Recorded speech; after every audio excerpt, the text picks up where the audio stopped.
Genesis chapter 15. Sometime after these events, this word of the Lord came to Abram in a vision. Fear not, Abram, I am your shield, and I will make your reward very great. But Abram said, O Lord God, what good will your gifts be if I keep on being childless and have as my heir the steward of my house, Eleazar? Abram continued, See, you have given me no offspring, and so one of my servants will be my heir. Then the word of the Lord came to him, No, the one shall not be your heir. Your own issue shall be your heir. He took him outside and said, Look up at the sky and count the stars, if you can. Just so, he added, shall be your descendants. Abram put his faith in the Lord, who credited it to him as an act of righteousness. He then said to him, I am the Lord, who brought you from Ur of the Chaldeans to give you this land as a possession. O Lord God, he asked, how am I to know that I shall possess it? He answered him, Bring me a 3-year-old heifer, a 3-year-old she-goat, a 3-year-old ram, a turtle dove, and a young pigeon. He brought him all of these, split them in two, and placed each half opposite the other. But the birds he did not cut up. Birds of prey swooped down on the carcasses, but Abram stayed with them. As the sun was about to set, a trance fell upon Abram, and a deep, terrifying darkness enveloped him. Then the Lord said to Abram, Know for certain that your descendants shall be aliens in a land not their own, where they shall be enslaved and oppressed for 400 years. But I will bring judgment on the nation they must serve, and in the end they will depart with great wealth. You, however, shall join your forefathers in peace. You shall be buried in a contented old age. In the 4th time span the others shall come back here.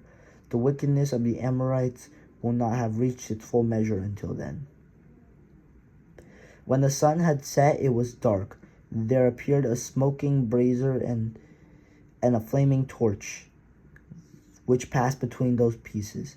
It was on that occasion that the Lord made a covenant with Abram, saying, To your descendants I give this land, from the Wadi of Egypt to the great river, the Euphrates, the land of Kenites, the Kezites, the Cadmonites, the Hittites, the Perizzites, the Raphaim, the Amorites, the Canaanites, the Girgashites, and the Jebusites. Genesis chapter 16. Abram's wife Sarai had borne him no children. She had, however, an Egyptian maidservant named Hagar. Sarai said to Abram, The Lord has kept me from bearing children. Have intercourse then with my maid. Perhaps I shall have sons through her. Abram heeded Sarai's request. Thus, after Abram had lived 10 years in the land of Canaan, his wife Sarai took her maid, Hagar, the Egyptian, and gave her to her husband, Abram, to be his concubine. He had intercourse with her, and she became pregnant. When she became aware of her pregnancy, she looked on her mistress with disdain. So Sarai said to Abram, You are responsible for this outrage against me. I myself gave my maid to your embrace, but ever since she became aware of her pregnancy, she has been looking on me with disdain. May the Lord decide between you and me. Abram told Sarai, Your maid is in your power. Do to her whatever you please.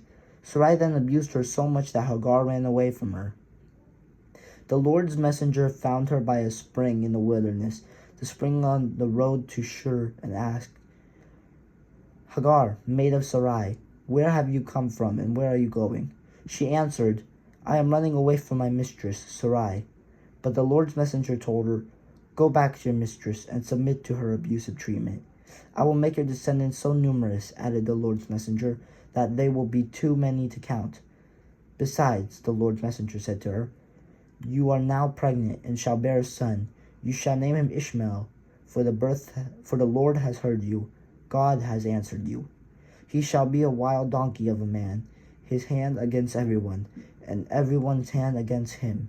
In opposition to all his kin shall he encamp. To the Lord who spoke to her, she gave us name, saying, You are the God of vision. She meant, Have I really seen God and remained alive after my vision? That is why the well is called Beer-lahai-roi, which is between Kadesh and Bered. Hagar bore Abram a son. And Abram named the son whom Hagar bore him Ishmael. Abram was 86 years old when Hagar bore him Ishmael. The word of the Lord.